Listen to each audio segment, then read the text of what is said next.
बिस्मिल्लाहिर्रहमानिर्रहीम। अस्सलाम वालेकुम। पाकिस्तानी न्यूज़ चैनल से आपको खुशामदीद कहती हूँ। जैसे कि आप सब जानते ही हैं, 9 मई को जब इमरान खान साहब को गिरफ्तार के लिए जाता है तो उनके पार्टी के वर्कर्स और जो दीगर अहम रहनुमा हैं उनको भी गिरफ्तार किया जाता है। पकड़ धकड़ का एक अजीब व गरीब सिलसिला जो है वो शुरू हो जाता है। हमने देखा जिस तरह से ख़वातीन को हरासा किया गया और उन पर तशद्दुद किया गया, यहाँ तक कि मर्द हजरात जो हैं उनको गिरफ्तार कर लिया जाता है, फिर उनको नामालूम मुकाम पर गायब कर दिया जाता है।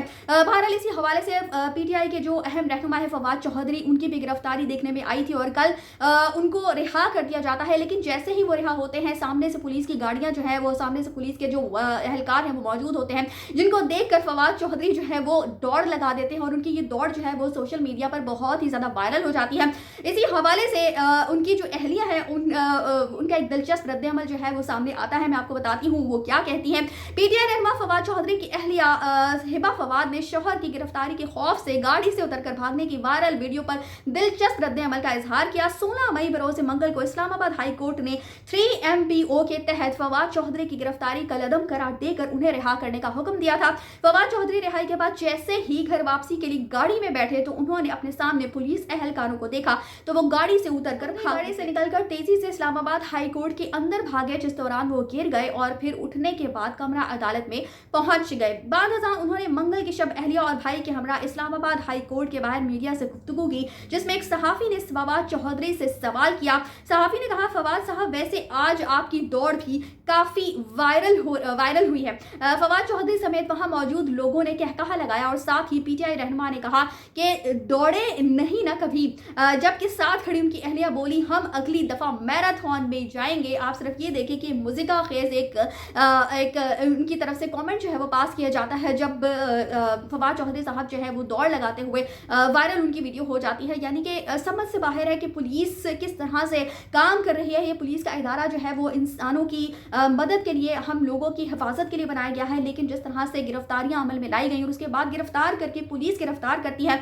फिर रिहा कर दिया जाता है, अदालत की तरफ से जो हुक्मनामा जारी होता है और उसके बाद फिर दोबारा से उस शख्स को पकड़ लिया जाता है। कुछ नामालूम अफराद आते हैं और उसको ले जाते हैं, कभी वो पुलिस की वर्दी में होते हैं और कभी सादे लिबास में मलबूस होते हैं और उसके बाद फिर वो शख्स गायब हो जाता है, उसका पता ही नहीं चलता। जिस तरह के इमरान रियाज खान साहब और सनम जावेद और तैयबा राजा और शीरी मजारी साहिबा के बारे में यही इत्तलात जो है मौसूल हो रही हैं। बहरहाल सहाफी ने फवाद चौधरी से कहा कि अगर आप 10 दिन ऐसी दौड़ लगाएंगे तो माशाल्लाह फिट हो जाएंगे। बहरहाल ये तो एक छोटी सी खबर थी, जो कि एक छोटी सी मज़ेदार खेज खबर थी जो कि मैंने आपके साथ शेयर की, लेकिन हकीकतन जिस तरह से हम देख रहे हैं कि गिरफ्तारियां अमल में लाई जा रही हैं, इमरान खान साहब जब रिहा हो जाते हैं और उसके बाद उनके जो पार्टी के वर्कर्स और कारकुनान हैं, जिस तरह से उनको गिरफ्तार किया जा रहा है, ख़ास तौर पर ख़वातीन को जिस तरह से हरासा किया जा रहा है, वो ख़वातीन वो बच्चे जो कि सिर्फ पुरअमन एहतजाज के लिए बाहर आते हैं, उनको जिस तरह से गिरफ्तार किया जा रहा है, उन पर तशद्दुद किया जा रहा है, वो बहुत ही ज़्यादा ये खौफनाक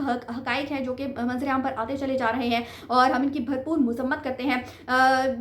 ज़ाहिर सी बात है कि किसी भी एक इंसान को दूसरे की राय से इख्तिलाफ हो सकता है, राय का इख्तिलाफ करना हर शख्स का हक है, लेकिन इस तरह से यूं गिरफ्तार किया जाना और उसके बाद उस शख्स को गायब कर देना, वो मंजर से गायब हो जाता है, पुलिस लाइनमी का इजहार करते हुए दिखाई देता है, ये सारी चीज़ें जो है वो इनकी भरपूर हम मज़म्मत करते हैं और ये बिल्कुल भी नहीं होनी चाहिए। ख़ास तौर पर पुलिस जो है, पुलिस का जो इदारा है वो तमाम इंसानों की हिफाजत के लिए बनाया जाता है ताकि इस तरह की कोई भी कार्रवाई जो है वो अमल में ना लाई जा सके। लेकिन जब पुलिस ही हम शहरियों को उनकी जो हिफाजत है वो करने में नाकाम दिखाई देती है, तो फिर इसी तरह के वाक़यात जो है वो अमल में आते हैं और इसी तरह के अहकामात जो है वो जारी किए जाते हैं और फिर पुलिस जो है वो इस मामले में बेबस दिखाई देती है और जिस तरह से हम देख रहे हैं हमारे मुल्क में जो कुछ हो रहा है वही फिर होता है। बहरहाल आपकी इस हवाले से क्या राय है मुझे कमेंट्स में ज़रूर मतलब कीजिएगा। इसी के साथ मुझे दीजिए इजाज़त, चैनल को सब्सक्राइब करना मत भूलिएगा। अगली अपडेट्स तक के लिए अल्लाह हाफ़िज़।